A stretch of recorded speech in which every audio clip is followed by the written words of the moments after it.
कल तमिलनाडु में 97 लाख लोगों का नाम वोटर लिस्ट से निकाल दिया गया। 97 लाख मतदाता इस दुनिया के आधे देशों में नहीं है। एक तो इस वक्त SIR के दूसरे राउंड में 6.5 करोड़ लोगों का वोट कट रहा है और इतना पर्याप्त नहीं है। इस 6.5 करोड़ के अलावा 6 करोड़ और हैं जिन पे तलवार लटकी हुई है। मैंने RTI एप्लीकेशन लगाई, सीधा सा सवाल पूछा कि फाइल की कॉपी दे दीजिए जिसमें आपने SIR का डिसीजन लिया।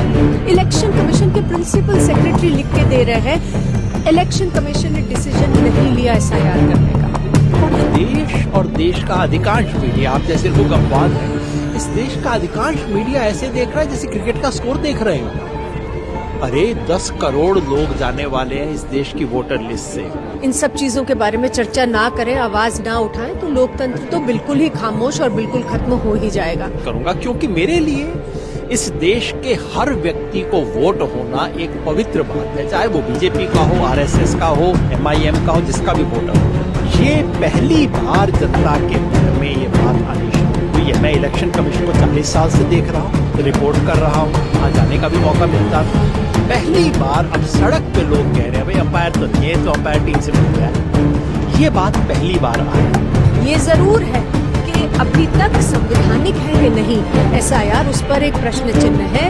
अगर लोगों के हाथ बंधे हैं कि वो इलेक्शन कमीशन के खिलाफ शिकायतें करके कोर्ट में कहीं और पर एक्शन नहीं ले सकते, तो पॉलिटिकल पार्टीज के पार्लियामेंट में भी कुछ नहीं करेंगे। चल रहा है और हमने डॉक्यूमेंट्री की थी, इसमें अब तक 38 BLO अपनी जान दे चुके हैं, अब तक 38। और एक सिविल सोसाइटी है जो लगा। नमस्कार, मैं जौहर अली, आप सबका स्वागत है। इलेक्शन को हम अक्सर एक दिन का इवेंट समझते हैं, वोटिंग का दिन, EVM, काउंटिंग, रिजल्ट। लेकिन सच ये नहीं है। इलेक्शन का रिजल्ट पोलिंग बूथ पर नहीं बल्कि महीनों पहले लिए गए एडमिनिस्ट्रेटिव डिसीजन से तय हो जाता है। बिहार असेंबली इलेक्शन 2025 में भी कुछ ऐसा ही हुआ। इस कहानी की शुरुआत होती है वोटर लिस्ट से, लेकिन अचानक रिवीजन क्यों? 24 जून 2025 को इलेक्शन कमीशन ऑफ इंडिया ने बिहार में स्पेशल इंटेंसिव रिवीजन यानी SIR अनाउंस की। SIR का मतलब होता है पूरी वोटर लिस्ट को ग्राउंड से वेरीफाई करना। लेकिन यहाँ एक इंपॉर्टेंट बात थी, बिहार में जनवरी 2025 में ही वोटर लिस्ट रिवाइज हो चुके थे। 2003 से कंटिन्यूअस अपडेट्स हो रहे थे, कोई नेचुरल डिजास्टर या मास माइग्रेशन का ऑफिशियल डेटा नहीं था। फिर भी इलेक्शन से कुछ ही महीने पहले पूरी लिस्ट को फिर से रिवाइज करना अनाउंस कर दिया गया। लॉ के मुताबिक स्पेशल रिवीजन तब होता है जब रीजन रिकॉर्डेड हो, लेकिन SIR नोटिफिकेशन में कोई डिटेल रीजन डेटा या जस्टिफिकेशन पब्लिक नहीं की गई। SIR से पहले 24 जून को टोटल वोटर्स थे 7.89 करोड़ और 1 अगस्त को ड्राफ्ट वोटर लिस्ट पब्लिश होती है और टोटल वोटर्स हो जाते हैं 7.24 करोड़, मतलब 65 लाख नाम डिलीट। बाद में जब फाइनल लिस्ट बनी तो पता चला कि सिर्फ 3.66 लाख लोग एक्चुअली इनएलिजिबल थे, बाकी लोग एलिजिबल होने के बावजूद लिस्ट से निकल चुके थे। यानी SIR के नाम पर बड़े लेवल पर नागरिकों को मताधिकार से वंचित कर दिया गया।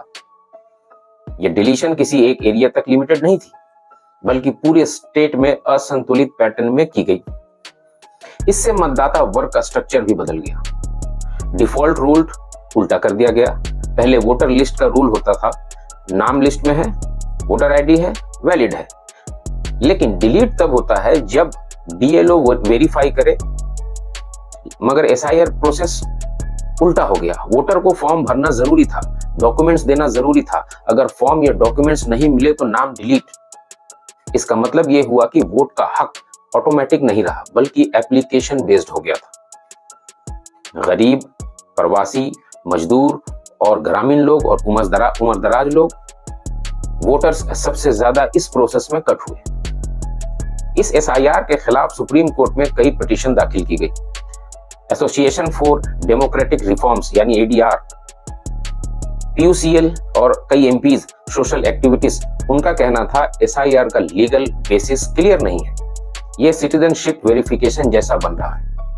आर्टिकल 326 यानी एडल्ट सफरेज का वायोलेशन है, 28 जुलाई 2025 को कोर्ट ने कहा ड्राफ्ट वोटर लिस्ट पब्लिश होने से नहीं रोकेंगे, लेकिन प्रोसेस पर नजर रखेंगे और अगर एलिजिबल वोटर्स गलत डिलीट हुए हैं तो बीच में दखल देंगे और उसको ठीक करेंगे। कोर्ट ने यह भी कहा कि पुनर्निरीक्षण का उद्देश्य अधिक से अधिक लोगों को जोड़ना होना चाहिए, न कि बड़ी संख्या में लोगों को बाहर करना। ठीक, लेकिन ग्राउंड पर रिवीजन रुका नहीं और डिलीशन चलती रही। अब हम लोग बूथ स्ट्रक्चर को देखते हैं। लोकसभा 2024 में वोटर्स थे 3.73 करोड़, बूथ थे 77,000। बिहार असेंबली 2025 में वोटर्स हो गए 7.43 करोड़, 30 लाख कम, और बूथ हो गए 90,000, यानी 13,000 ज्यादा, यानी वोटर्स कम और बूथ ज्यादा। लेकिन ये बूथ ना तो दूर दराज के नदी किनारे वाले इलाकों में बूथ बढ़ाए गए, ना ही कठिन ग्रामीण क्षेत्रों में। ज्यादातर नए बूथ उन्हीं जगहों पर बनाए गए जहां पहुंचना आसान है और जो राजनीतिक रूप से संवेदनशील माने जाते हैं। इससे मतदान की व्यवस्था का संतुलन बिगड़ जाता है और यही असंतुलन राजनीतिक मोबिलाइजेशन यानी वोटरों को जुटाने की प्रक्रिया को सीधे प्रभावित करता है। फिर आती है जीविका दीदी। इलेक्शन से थोड़ा पहले 1.2 करोड़ जीविका दीदियों को आर्थिक लाभ दिए गए और उसके बाद 1.8 लाख जीविका दीदियों को मतदान ड्यूटी के लिए स्वयंसेवक बना दिया गया। ये वही महिलाएं थी जो सरकार की कल्याणकारी योजनाओं की लाभार्थी थी और फिर वही लोग चुनावी प्रक्रिया का हिस्सा भी बना दिए गए।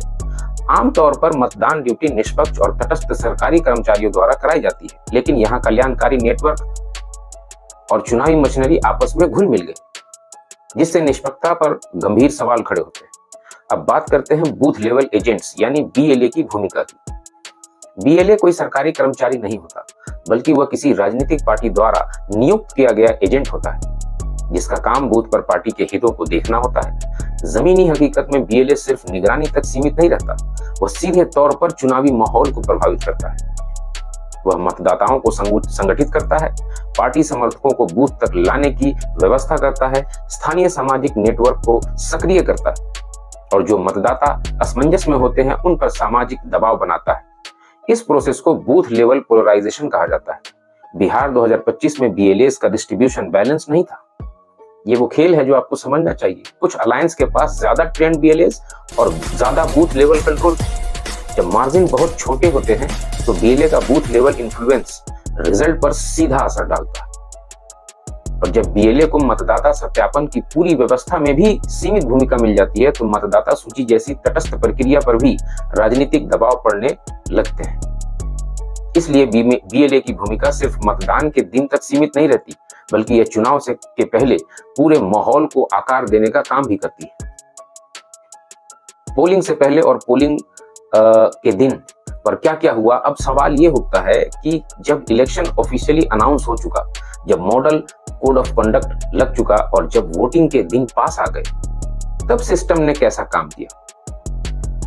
नोटिफिकेशन के बाद भी वोटर लिस्ट क्यों बदली। 6 अक्टूबर 2025 को बिहार असेंबली इलेक्शन का ऑफिशियल नोटिफिकेशन जारी होता है। उस दिन इलेक्शन कमीशन के डाटा के मुताबिक टोटल इलेक्टर्स थे 7,43,55,976। सामान्य रूप से इलेक्शन लॉ के हिसाब से नोटिफिकेशन के बाद वोटर लिस्ट फ्रीज मानी जाती है। केवल अत्यंत सीमित स्तर पर ही संशोधन की गुंजाइश रहती है। लेकिन बिहार में यहाँ एक अनयूजुअल चीज हुई, असामान्य घटना घटी। 11 नवंबर 2025 को जब पोलिंग कंप्लीट हो चुकी थी, इलेक्शन कमीशन के प्रेस नोट में बताया गया कि टोटल इलेक्टर्स 7,45,26,858 है। यानी इलेक्शन नोटिफिकेशन के बाद भी लगभग 1.7 लाख नए वोटर्स जोड़े गए। इस पर कोई क्लियर निर्वाचन क्षेत्रवार स्पष्टीकरण पब्लिक डोमेन में रिलीज ही नहीं की गई। यह सवाल खड़े करता है कि ये नए वोटर्स का रजिस्ट्रेशन कब हुआ, क्या ये एडवांस एप्लीकेशन थे, और अगर थे तो पहले काउंट में क्यों नहीं आए। पारदर्शिता के बिना यह सिर्फ आंकड़ों का बदलाव नहीं रहता, बल्कि पूरी प्रक्रिया की ईमानदारी पर सवाल खड़े कर देता है। चीफ इलेक्टोरल ऑफिसर बिहार के प्रेस नोट में बताते हैं कि 6 अक्टूबर को 18 से 19 साल के जो ग्रुप के लड़के थे, जो वोटर्स थे, वो 14,01,150 हुए और 20 से 29 एज ग्रुप के पेंडिंग एप्लीकेशन 66,817। लेकिन बाद में जो फेस वाइज फैक्ट शीट सामने आई, उसमें यूथ वोटर्स का नंबर अलग तरह से रिफ्लेक्ट होते दिखाई दिए। अब खेल समझिए। यहाँ इंपॉर्टेंट पॉइंट ये है कि वोटर रजिस्ट्रेशन के लिए एज कट ऑफ 30 सितंबर होती है। इस डेट के बाद मास एनरोलमेंट नॉर्मली अलाउड नहीं होता जब तक पहले से एप्लीकेशन पेंडिंग ना हो। जब पेंडिंग एप्लीकेशंस सिर्फ कुछ हजार बताए गए तो लाखों यूथ वोटर्स का इंक्रीज क्लियर एक्सप्लेनेशन मांगता है। लेकिन इलेक्शन कमीशन ने इसका पूरा और साफ ब्यौरा सार्वजनिक रूप से जारी नहीं किया। पोलिंग से कुछ दिन पहले एक और सीरियस इशू सामने आया। आरटीआई रिस्पॉन्सेस से पता चला कि हरियाणा के करनाल और गुरुग्राम से बिहार के भागलपुर और बरौनी के लिए कुछ स्पेशल ट्रेनें चलाई गई। ये ट्रेन 3 नवंबर 2025 को चली। पोलिंग से बिल्कुल पास के दिन जनरल कोचेस से भरी हुई। इन ट्रेन्स के बारे में पैसेंजर लिस्ट पब्लिक नहीं, टिकट पेमेंट का सोर्स क्लियर नहीं था, किस एजेंसी ने रिक्विजिशन दिया है ये डिस्क्लोज नहीं किया गया। अपोजिशन के एमपीज ने सवाल उठाया, अगर माइग्रेंट वर्कर्स को लाना था तो सिर्फ हरियाणा से क्यों? माइग्रेंट वर्कर्स तो महाराष्ट्र से, गुजरात से, दिल्ली से और दूसरे राज्यों से भी आते हैं। कुछ मीडिया रिपोर्ट्स और वीडियो क्लिप्स में पैसेंजर ने कहा कि जो हमने यूट्यूब वगैरह या दूसरी जगह भी देखी थी कि उनके टिकट्स पॉलिटिकल वर्कर्स के थ्रू मिले। रेलवे मिनिस्ट्री ने जवाब दिया कि ये फेस्टिव रश के लिए यानी त्योहारों में भीड़ की वजह से ये ट्रेनें चलाई गई क्योंकि छठ और दिवाली का टाइम था। लेकिन नॉर्मली फेस्टिव ट्रेन्स का शेड्यूल पब्लिकली नोटिफाई किया जाता है जबकि इन ट्रेन्स का एडवांस अनाउंसमेंट नहीं मिला। इसलिए ये इशू सिर्फ ट्रांसपोर्ट का नहीं, इलेक्शन लॉजिस्टिक का भी बन जाता है। अब दूसरा खेल देखते हैं। अब हम पोलिंग डे के बूथ एनवायरनमेंट को देखते हैं। इलेक्शन के दिन बूथ के बाहर क्या हो रहा है?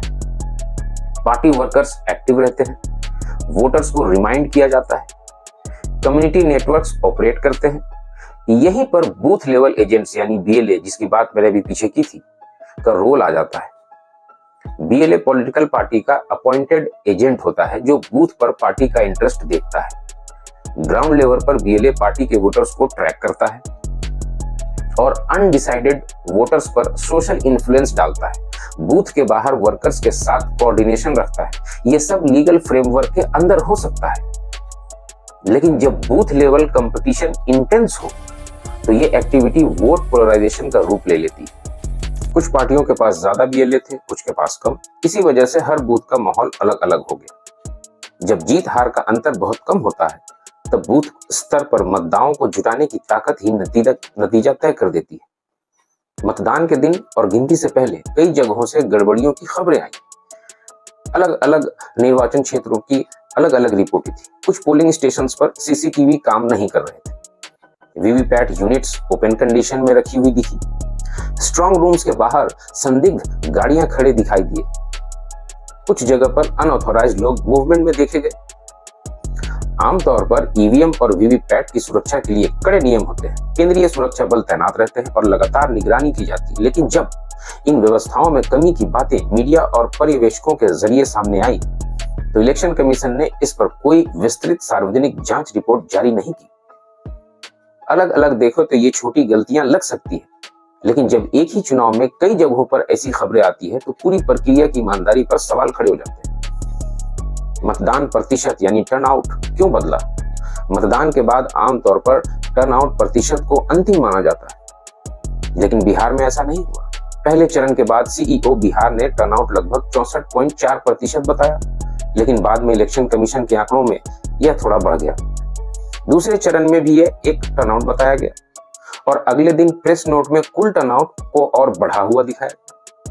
सिर्फ कुल टर्नआउट ही नहीं बढ़े बल्कि पुरुष और महिला दोनों का टर्नआउट बिल्कुल एक ही दर से बदल गया, यानी 0.18%। आमतौर पर ऐसा होना सामान्य नहीं माना जा सकता क्योंकि पुरुष और महिलाएं मतदाताओं का मतदान पैटर्न अलग अलग होता है।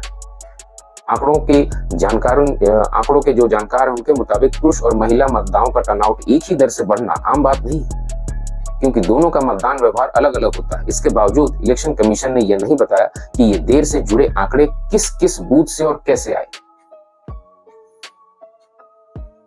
अब आइए अगले स्टेज पर, काउंटिंग और रिजल्ट क्या हुआ। यहीं पर सब क्लियर होना चाहिए था, लेकिन जब बिहार 2025 के रिजल्ट को डिटेल में एनालाइज किया गया तो कई जगह नंबर्स एक दूसरे से मैच नहीं हुए।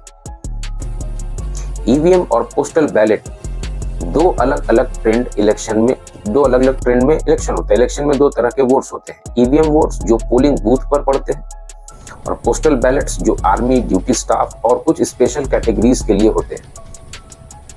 आमतौर पर दोनों का मतदान रुझान लगभग एक जैसा ही होता है, थोड़ा बहुत डिफरेंस हो सकता है, लेकिन अपोजिट डायरेक्शन में ट्रेंड इतने बड़े स्तर पर ऐसा होना असामान्य माना जाता है।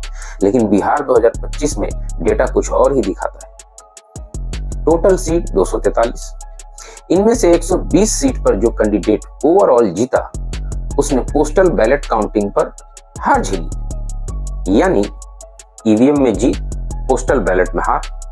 अलायंस वाइज देखें तो एनडीए अलायंस टोटल जीती सीट्स 202, इनमें से पोस्टल बैलेट में जो वो हारी वो 109 सीट, मतलब एनडीए की आधी से ज्यादा जीती हुई सीट्स पर पोस्टल बैलेट वोटर्स ने उनको खिलाफ वोट दिया। अब महागठबंधन का देख लेते हैं। टोटल जीती सीट्स 35, पोस्टल बैलेट में हारी सिर्फ 6। कांग्रेस, सीपीआई, सीपीआईएम जैसे पार्टीज अपनी जीती सीट पर पोस्टल बैलेट में भी जीती।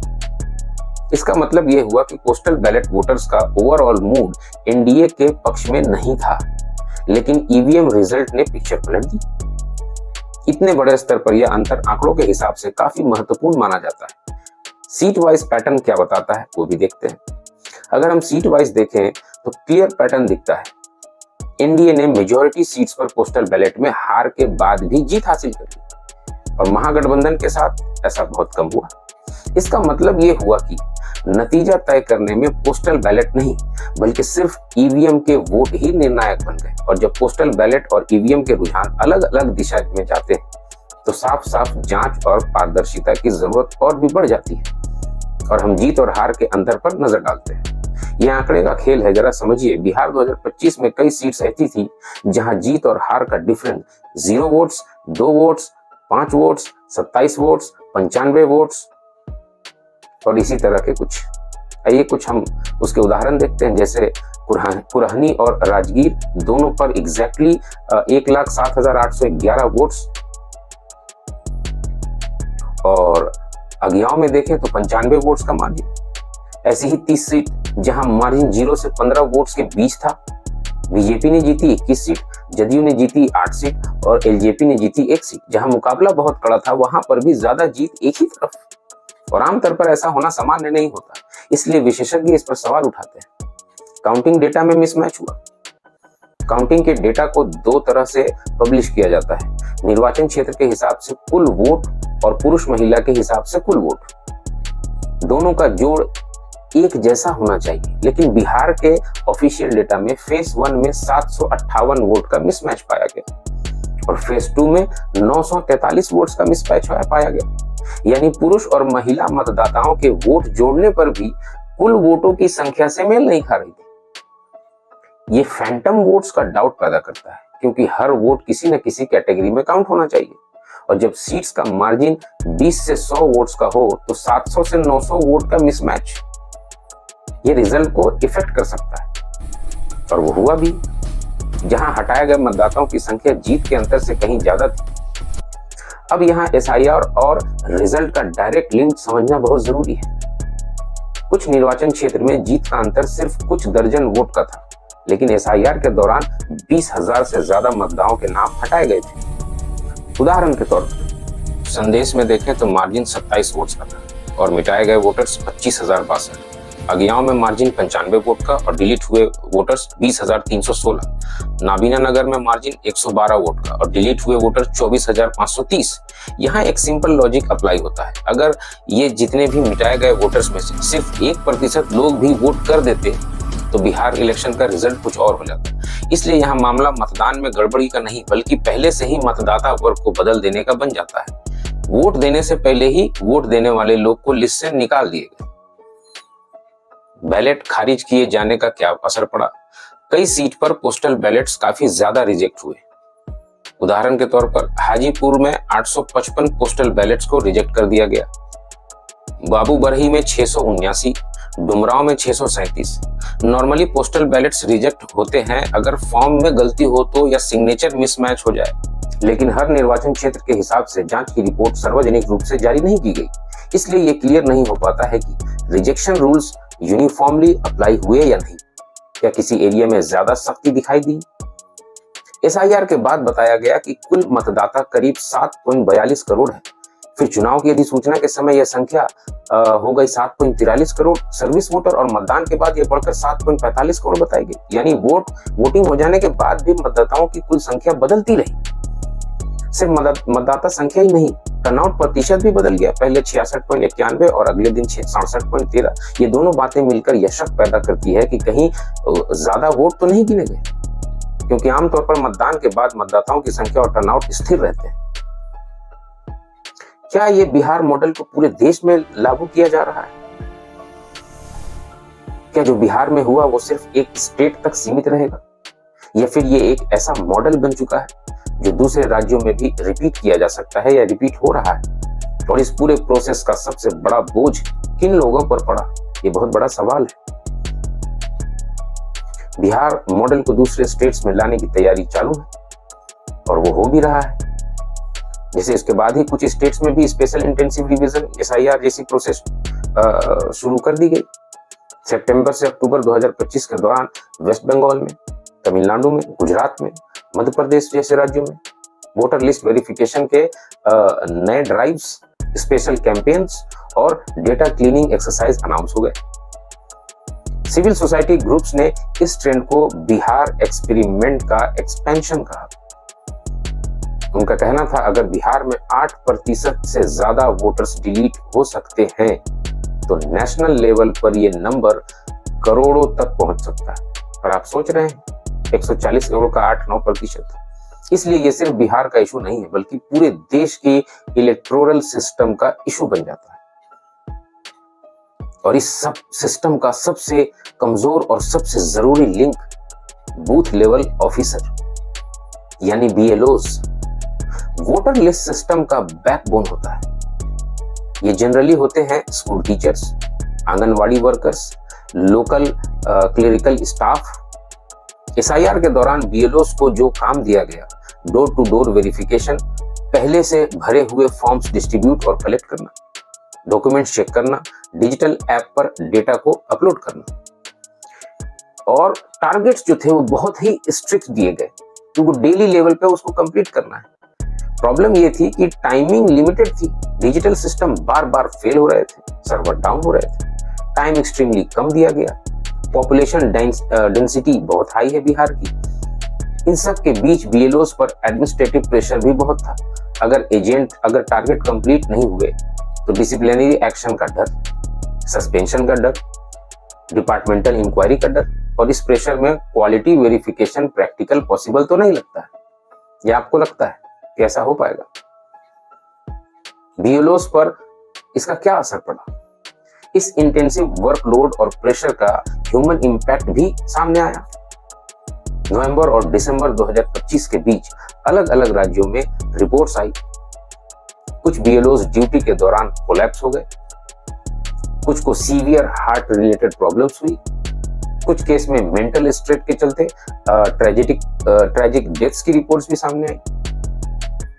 ह्यूमन राइट्स बॉडीज के पास दी गई कंप्लेंट्स में कहा गया कि एटलीस्ट 30 से ज्यादा बीएलओस ड्यूटी प्रेशर में और स्ट्रेस से संबंधित कारणों की वजह से अपनी जान खो चुके थे। उदाहरण के तौर पर वेस्ट बंगाल में एक आंगनवाड़ी वर्कर जो बीएलओ ड्यूटी पर थी, ओवरवर्क के बाद कोलैप्स कर गई। उत्तर प्रदेश में एक बीएलओ ने अपने वर्कलोड और प्रेशर पर वीडियो मैसेज छोड़ा सोशल मीडिया पर, जिसमें उन्होंने ड्यूटी कंडीशन का जिक्र किया। इसी वजह से सामाजिक कार्यकर्ताओं ने कहा कि एसआईआर जैसी प्रक्रिया बिना सही मदद और सुविधाओं के जमीनी स्तर पर काम करने वाले कर्मचारियों के लिए अमानवीय काम करने की परिस्थितियां पैदा करती है।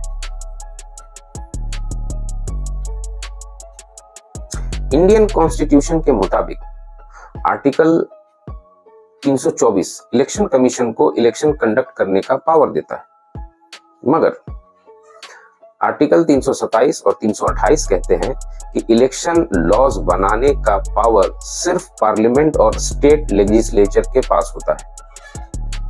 क्या मतलब हुआ? इसका मतलब सीधा है कि इलेक्शन कमीशन प्रोसीजर मैनेज कर सकता है, लेकिन वोटर एलिजिबिलिटी या डॉक्यूमेंटेशन का फ्रेमवर्क खुद से बदल नहीं सकता जब तक लॉ में अमेंडमेंट न हो जाए। पिटिशनर का ये आर्गुमेंट था कि एसआईआर के जरिए वोटर वेरिफिकेशन प्रोसेस को सिटीजनशिप वेरिफिकेशन जैसा बना दिया गया है, जो इलेक्शन कमीशन के ज्यूरिडिक्शन से बाहर हो सकता है। लेकिन जब तक कोर्ट फाइनल डिसीजन देते तब तक तो इलेक्शन कंप्लीट हो चुके थे और उसका रिजल्ट भी आ गया। वाह! इसी वजह से कानूनी जवाबदेही की प्रक्रिया नतीजों के बाद ही असरदार बन पाती है और यही लोकतंत्र की व्यवस्था की एक बड़ी कमजोरी है। अगर हम पूरे चुनाव प्रक्रिया को एक साथ देखें तो मतदाता सूची बदलने का समय, बूथों का बंटवारा, कल्याणकारी नेटवर्क को चुनावी ड्यूटी में लगाना, बीएलए के जरिए बूथ स्तर पर दबाव बनाना, मतदान के दिन व्यवस्थाओं में कमी और गिनती के समय आंकड़ों की गड़बड़ियां, तो ये सब अलग अलग छोटी गलतियां बन जाती है। बल्कि ये एक ऐसी व्यवस्था जैसी दिखती है जहां बिना सीधे बैलेट बॉक्स से छेड़छाड़ किए भी नतीजों को कई स्तरों पर प्रभावित किया जा सकता है और ये आम आदमी के समझ में जल्दी आएगा नहीं। इस तरह के सिस्टम में बैलेट सेफ दिखता है, लेकिन इलेक्टोरेट पहले ही रीशेप हो चुका होता है। इसलिए रिपोर्ट इस इलेक्शन को स्टोलन मैंडेट की कॉन्सेप्ट से डिस्क्राइब करती है। मैंडेट जो बैलेट से नहीं, प्रोसेस से हाईजैक हुआ है। अगर ऐसी प्रक्रियाएं सामान्य बन जाती हैं तो लोकतंत्र के सामने 3 बड़े खतरे खड़े हो जाते हैं। जो वोटर्स को लगे कि नाम लिस्ट से गायब हो सकता है, कंप्लेंट्स का सॉल्यूशन टाइम पर नहीं मिलता है, कोर्ट्स का प्रोसेस स्लो हो जाता है, तो लोग वोटिंग से ही दूर होने लगते हैं। दूसरा, साइलेंट डिसफ्रेंचिजमेंट। लोग बिना हंगामे के पॉलिटिकल सिस्टम से बाहर हो जाते हैं क्योंकि टेक्निकली उनका नाम लिस्ट में ही नहीं होता है। और तीसरा, राजनीति पर प्रशासन का नियंत्रण। जब सरकारी योजनाएं, डेटा सिस्टम और स्थानीय कर्मचारी चुनाव के नतीजों को परोक्ष रूप से प्रभावित करने लगे तो चुनाव राजनीतिक मुकाबला नहीं रह जाता, बल्कि एक प्रशासनिक प्रबंधन की प्रक्रिया बन जाती है जो आम लोगों के समझ से बहुत दूर है। वोट फॉर डेमोक्रेसी की रिपोर्ट का कहना यह नहीं है कि हर ईवीएम रिग्ड थी या हर वोट गलत था। रिपोर्ट का कहना यह है कि इलेक्शन को इन्फ्लुएंस करने के लिए बैलेट बॉक्स से छेड़छाड़ करना जरूरी नहीं है। ये पुराना हो चुका। अगर आप वोटर लिस्ट ही बदल दो, बूथ स्ट्रक्चर ही कंट्रोल कर लो, मतदाताओं को जुटाने की प्रक्रिया सरकारी सिस्टम से जोड़ दो, अगर कानूनी मामलों को जानबूझकर टाल दिया जाए तो नतीजे कागजों पर तो सही लगेंगे, लेकिन जनता की असली इच्छा से बना हुआ फैसला नहीं होगा। बिहार 2025 का इलेक्शन एक वार्निंग जैसा है। ये बताता है कि डेमोक्रेसी सिर्फ वोटिंग मशीन का नाम नहीं, बल्कि एक पूरा प्रोसेस है जिसमें voter list, booth management, polling और काउंटिंग और सब इक्वलिटी इंपॉर्टेंट होते हैं। अगर इनमें से किसी एक स्टेज पर भी ट्रांसपेरेंसी, पारदर्शिता कम हो जाए तो पूरा सिस्टम वीक पड़ जाता है। इसलिए सवाल किसी पार्टी का नहीं, सिस्टम के अकाउंटेबिलिटी का है। इस डॉक्यूमेंट्री का मकसद किसी पॉलिटिकल पार्टी को टारगेट करना नहीं है, बल्कि इलेक्शन प्रोसेस पर सवाल उठाना है, क्योंकि डेमोक्रेसी में सवाल पूछना हर नागरिक का अधिकार भी है और जिम्मेदारी भी। जब तक प्रोसेस ट्रांसपेरेंट नहीं होगा तब तक मैंडेट पर भरोसा अधूरा ही रहेगा। तो मिलते हैं एक अगली कहानी के साथ या अगली रिपोर्ट के साथ। कमेंट करके जरूर बताएं कि आप बिहार इलेक्शन 2025 में आपके साथ क्या हुआ।